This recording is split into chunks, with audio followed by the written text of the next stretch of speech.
하나님을 온전히 의지하면서 예배 자리에 나오신, 또 예배 자리를 지키신 우리 성도님들을 사랑하고 축복합니다.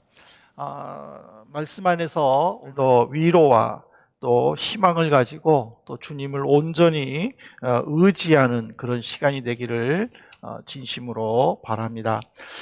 제가 2주 전에 하나님 앞에서는 자존심을, 그리고 사람들 앞에서는 자존감을 가져야 된다고 말씀을 드렸습니다. 그래서 이렇게 말씀을 준비하는 가운데, 그럼 과연 세상 사람들은 자존감을 가지기 위해 어떻게 하는가, 인터넷을 한번 검색해 보았습니다. 여러 가지 내용들이 나오는데 제 나름대로 이렇게 정리를 해보면 몇 가지가 되는데, 스스로를 칭찬하기, 부정적인 생각은 버리고 긍정적으로 생각하기, 될 수 있는 대로 작은 성공들을 많이 경험하기, 완벽이라는 강박감과 목표 지향적 삶인 기대 인생에서 벗어나기, 본인에게 나타나는 모든 감정들을 기록하기, 이렇게 나와 있더라고요. 근데 사실 많은 사람들은, 물론 저도 거기에 포함되지만, 목표 지향적인 삶을 살고 있는 것도 모르는 채 사는 사람들이 참 대부분인 것 같습니다. 요즘 우리 한국 젊은이들에게 있어서 가장 큰 이슈가 첫 출발을 월세인가 전세인가부터 시작해서, 과연 내가 집을 사서, 작은 집이라도 사서 결혼할 수 있을까 하는 것들이 요즘 우리 한국의 젊은이들의 가장 큰 고민인 것 같습니다. 그래서 요즘에는 신조어로 영끌을 모아 집을 사야 된다라고 하는 말들이 심심치 않게 나오는데, 그래서 영끌이 뭐냐 했더니 영혼을 끌어모아 집을 사야 된다. 그러니까 집을 사는데 옛날에는 돈을 모으면, 돈이 있으면 되는데, 이제는 영혼까지, 얼마나 무서운 단어인지 모릅니다. 그렇게 해서 집을 산들 큰 기쁨이 있느냐라는 거죠. 처음에는 작은 집이라도 내 집이 있으면 좋겠다라고 했지만, 막상 작은 집이 있으면 불편하니까 또 좀 더 큰 집을 사고 싶어 하는, 그래서 어떤 거 하나를 이루면 그 하나에서 만족하고 감사하면서 사는 것이 아니라, 또 다른 문제에 부딪혀서 그 문제 해결을 하느라고 감사와 평안을 모르는 채 살고 있는 것이 오늘의 현상이 아닌가 싶습니다. 근데 이것은 세상 사람들의만의 문제가 아니라, 더 큰 문제는 우리 성도들에게도 이런 문제라는 거죠. 그러니까 세상에 이런 것에 내가 제대로 어떤 스텝 바이 스텝으로 가지 못하면 실패자라는 생각이 강하게 자리 잡아서 그 피해의식 속에 빠져 산다라는 거죠. 그래서 이런 삶에 휘둘리지 않고 오직 나만 바라보면서 하나님 앞에서 내 모습을 올바로 인식하고, 하나님을 향한 내 신앙 고백이 어떠해야 되는가를 우리는 이 본문을 통해서 교훈을 받고자 합니다. 사실 세상의 어떤 유행에 휘둘리지 않고 오직 자신만 바라보면서 하나님을 향한 바른 믿음의 고백을 드린 분은 예수님밖에는 없습니다.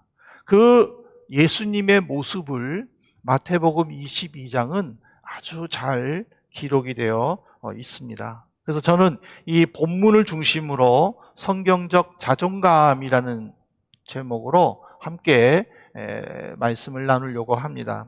22장은 예수님의 고난주간의 그 한 주간의 행적 중에서 율법사로부터 질문을 받죠. 어느 계명이 큽니까?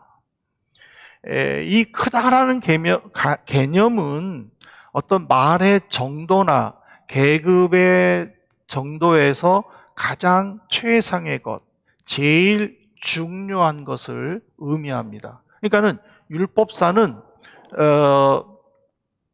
예수님께 율법 중에서 어느 것이 제일 중요하냐 하고 질문한 겁니다.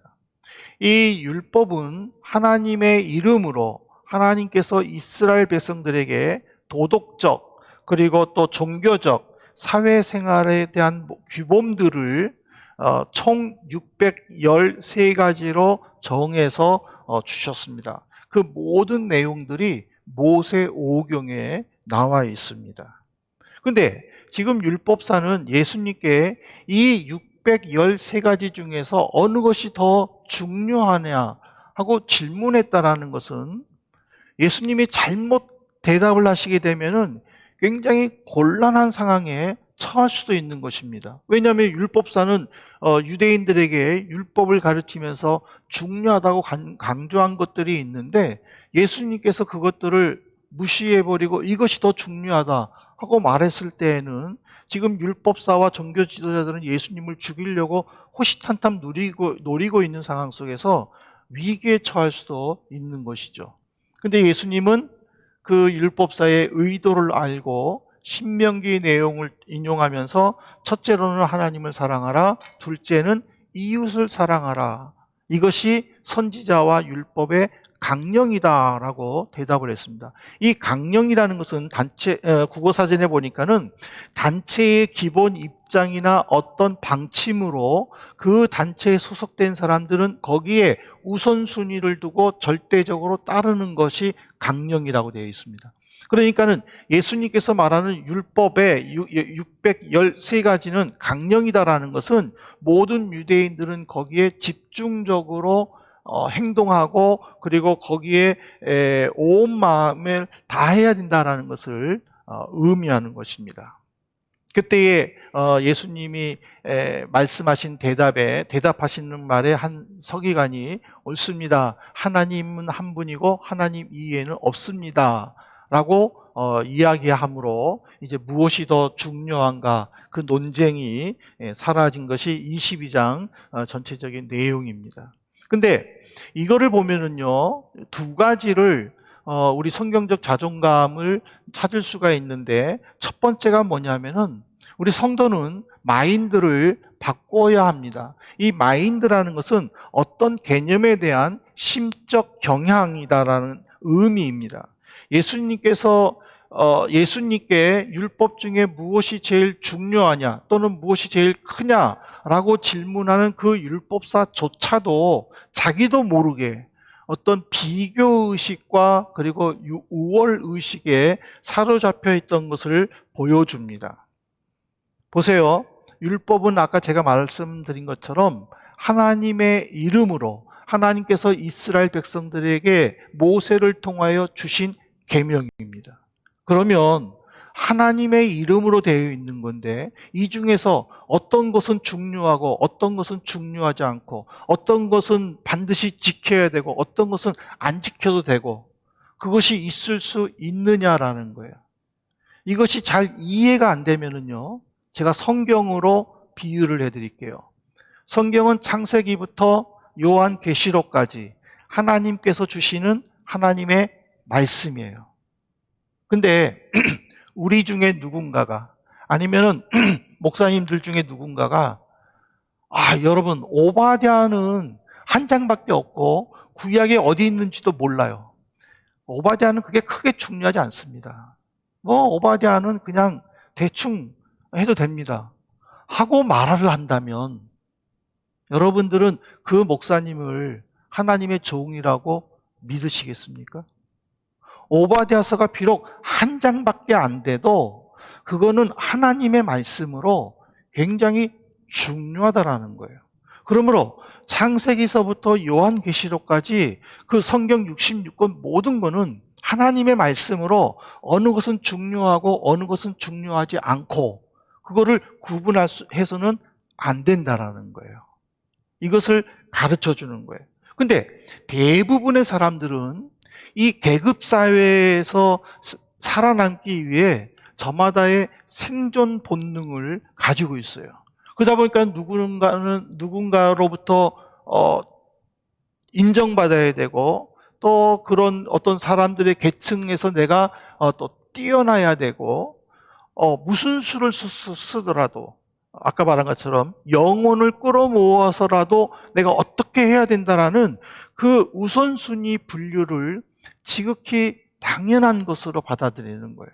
그러다 보니까 이것이 신앙에도 들어와서 우리 성도들 사이에서도 누가 더 하나님으로부터 많은 복을 받았는가 비교를 하기 시작하는 거예요. 그리고 누가 또 하나님으로부터 또 교회로부터 큰 사랑을 받고 인정을 받고 있는가를 또 시기와 질투 어린 시선으로 여기저기 살펴본다는 거예요.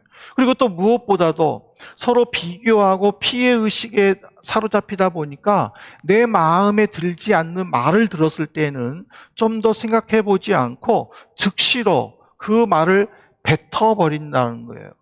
이것이 우리 신앙인들에게도 공공연하게 나타나고 있다는 뜻입니다. 여러분들 사무엘상 17장 43절 말씀을 보십시오. 블레셋 사람이 다윗에게 이르되 네가 나를 개로 여기고 막대기를 가지고 내게 나왔느냐 하고 그의 신들의 이름으로 다윗을 저주하고, 지금 블레셋 장군인 이 골리앗이 다윗과 싸우기 전에 한 말인데, 이 말씀을 보면은요, 골리앗은 크게 두 가지 결정적으로 실수한 것이 있어요. 하나는 뭐냐면 자기를 비하했습니다. 쉽게 말하면 자존감이 낮아졌습니다. 성경은 골리앗에 대해서요, 키가 6규빗 1뼘, 그리고 노투구를 썼으며 비닐 갑옷을 입었는데 무게가 5,000세겔, 창날은 철만, 창날 끝만 600세겔, 그리고 그 앞에는 방패를 든 사람이 있다라고 사무엘상 17장 4절부터 7절까지 기록이 되어 있어요. 근데 어떤 주석가가 이 골리앗이 가진 무기와 키에 대해서 주석하기를, 골리앗은 갑옷의 무게만 57.5kg, 창날에 들어간 철의 무게만 약 7kg, 키는 대략 274cm. 거기에 대해 다윗은 이 당시에는 10대 청소년이에요. 10대 청소년의 보통의 키. 한마디로 말하면은 골리앗과 도저히 비교할 수 없는, 진짜 우리나라 말로 말하면 애송이에 불과한 거예요. 그런데 골리앗은 자기의 장점을 보지 못한 거예요. 그리고 다윗이 들고 있는 막대기만 본 거예요. 그리고 내가 개냐 하고 지금 화를 내는 거예요. 두 번째로, 지금 골리앗은 싸움을 임하면서 감정적으로 대응을 한 거예요. 지금 성경에서는요, 골리앗에 대해서 사무엘상 17장 24절에 보면은요, 밤낮 40일 동안 이스라엘 백성들 앞에서 고함을 지르며 살아계신 하나님을 욕하면서 저주하면서 이스라엘 군사들을 지금 저주했다라고 되어 있어요. 그리고 또 심지어 골리앗의 그 모습에 이스라엘 사람들은 무서워서 어떤 사람은 도망갔다라고 기록이 되어 있어요. 이런 오합지졸 이스라엘 백성들, 오합지졸 속에서 대표로 뽑힌 게 누구예요? 10대 다윗이에요. 그러면 골리앗은요, 차분히 자기가 생각한 대로 전쟁을 해 나가면 되는 거예요. 자기가 고함 지르니까 다 도망가, 다 숨었어. 40일 동안 자기는 밖에 나왔는데도 이스라엘로부터 화살 하나 안 날라와. 그러면 자기도 자기 안에 있는 어떤 장점, 자기의 능력을 가지고 다윗이 나왔을 때에 그냥 한 칼에 치면 되는 거예요. 그런데도 불구하고 자기 안에 있는, 자기를 개로 여기고 막대기 하나 달랑 들고 오는 다윗을 보면서 화가 나는 거예요. 그 분을 억제하지 못하는 거예요. 이 말은 뭐냐면 자신 속에는 분노와 두려움이 있었다라는 의미예요. 결국 하나님을 온전히 의지한 다윗으로 말미암아 골리앗은 비참하게 죽게 되는 것이 사무엘상의 내용이에요. 오늘 우리는 이 모습 속에서 역시 내 안에 골리앗과 같은 자기 혐오 또는 피해 의식에 우리는 젖어 있을 수 있다라는 거예요. 우리는 그것에서 벗어나야 된다는 거예요. 다른 사람과 비교가 아니라 순전히 나만 바라보면서 내 안에 나도 모르는 좋은 점이 있다라는 거예요. 내 안에 다른 사람들이 부러워하는 장점이 있다라는 거예요. 내 안에 내가 미처 깨달지 못하는 능력들이 있다라는 거예요. 그 능력들을 생각하면서 하나님 앞에서 긍정적인 생각들로 자신을 칭찬하고 자존감을 높일 때에 하나님으로부터 인정받을 수 있다는 것을 가르쳐 주고 있습니다. 그러므로 우리는 마인드를 바꿔야 됩니다. 두 번째로는 우리는 온유하고 둥글둥글해야 됩니다. 민수기서 12장 3절 보십시오. 이 사람 모세는 온유함이 지면의 모든 사람보다 더하더라. 이 온유라는 것은요, 사람의 성질이나 표정이 부드럽고 온화함을 의미하는 거예요. 이거는 사람의 평가가 아니에요. 하나님의 평가예요. 하나님은 모세가 온 지면에 있는 모든 사람보다 온유하다고 인정해 주신 거예요.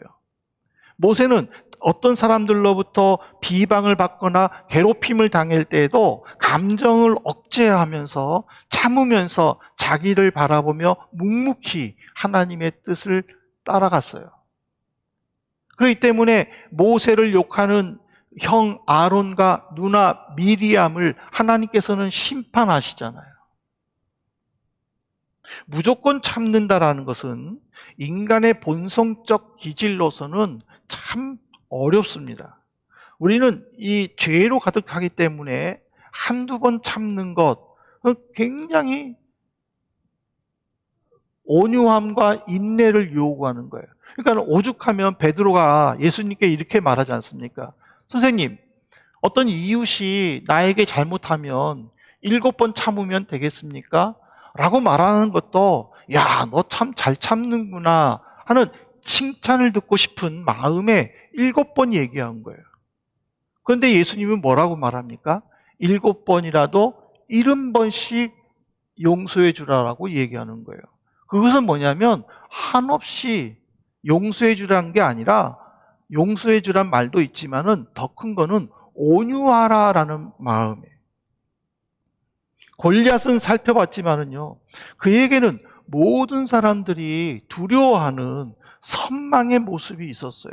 그런데 자신의 명품, 자신이 가지고 또 어떤 능력, 장점, 그것들을 바라보지 못했기 때문에 이 욱하는 성격으로 비극적인 생을 마쳤어요. 우리가 왜 온유해야 되는지 아십니까?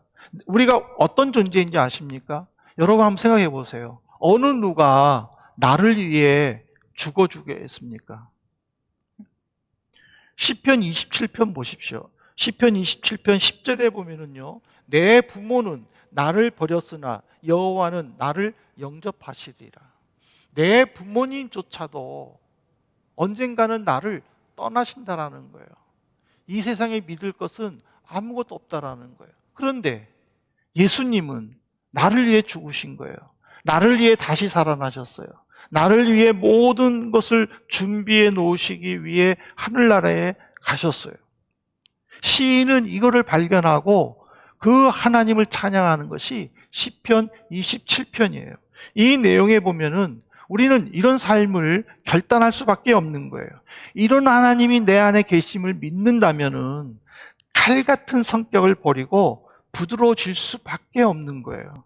이런 하나님이 내 안에 계시는 것을 믿는데 싫은 말을 내 마음에 담아두어서 아파하는 것보다는 좋은 말만 듣는 것이 현명한 거예요. 이런 하나님이 내 안에 계심을 믿기 때문에 영과 육을 튼튼하게 하고 자신감을 가져야 되는 거예요.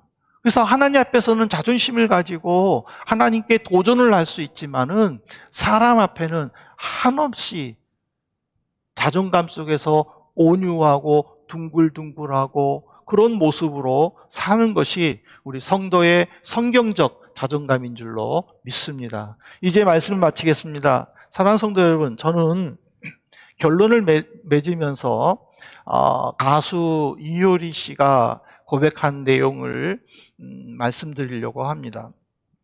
어느 날 부부가, 남편 이상순 씨죠. 부부가 의자를 하나 만들었답니다. 근데 남편이 의자 밑바닥을 열심히 이렇게 사포질을 하고 있었습니다. 땀을 뻘뻘 흘리면서. 그래서 이효리 씨가 남편에게 말합니다. 아니, 그 누가 보지도 않는 그 밑바닥을 왜 이렇게 열심히 땀을 흘리면서 사포질을 하냐고 핀잔을 줬답니다. 그때 남편이 내가 보잖아. 다른 사람이 아닌 내가 이 의자를 보잖아. 라고 얘기하면서 이렇게 말했답니다. 남이 나를 어떻게 보느냐를 생각하는 것보다 내가 나를 어떻게 생각하는지가 더 중요해.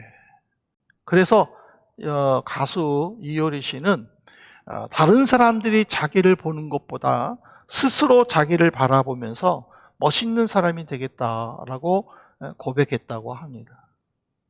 자존감이 강하다라는 것은 누군가 비교해서가 아니라 정말 내가 나를 바라보면서 어떻게 지혜롭게 사는가, 이것이 중요하다는 거죠.